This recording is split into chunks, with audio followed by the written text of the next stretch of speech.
So if anybody knows how to dial in this protein skimmer, if anybody's ever had this exact model of protein skimmer, that would be great if you leave a comment below on how to dial it in, because right now, yeah, it's doing its job, but it's not skimming at all. Like, it's pulling stuff out of the water, all these bubbles, these macro bubbles, but um, it's not skimming. And I saw this in the reviews online on Amazon and on Chewy before I purchased it. And I was hoping that I could get past those little reviews, those negative reviews that everybody left. But I've tried turning it up. I've tried killing the airflow to it. Just let me know in the comments below if you've ever had this exact type of protein skimmer, which is a cyclone made by Aquarium Systems, manufacturer of Instant Ocean, aka it's also made by Marine Land. So if you know anything about this specific protein skimmer, I'm sure I could have just built one of these, but this is a little more efficient and I can use it on a bigger tank too. And it can also be used in in sump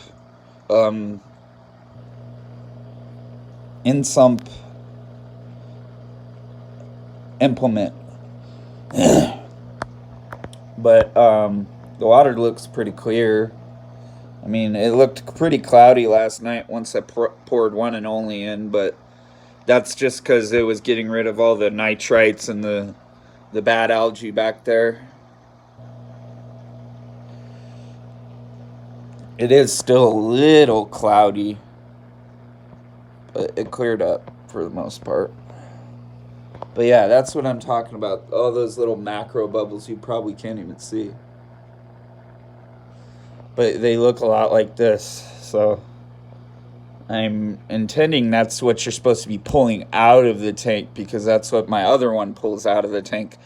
I might have to switch it around, see if it can be attached differently, like to one of these other pumps I have, like this one here. It might need to just be slowed down a bit, because it is rated for 100 plus gallons. This is only a 50.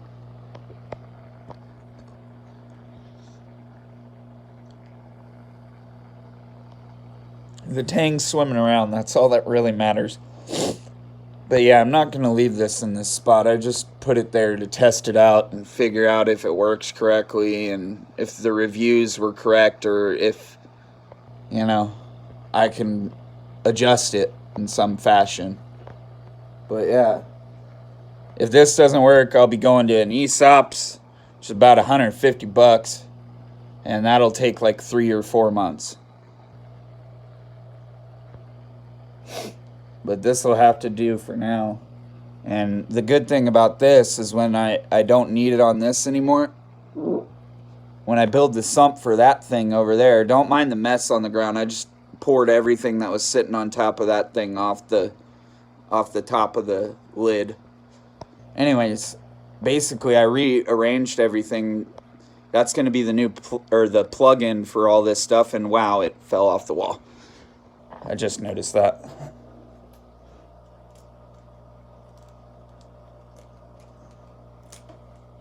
I have to super glue that. Super glue is your best friend in this hobby.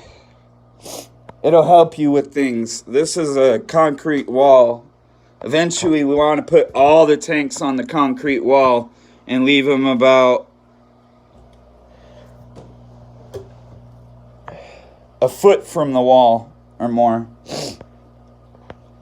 Just so if need be, I can get behind them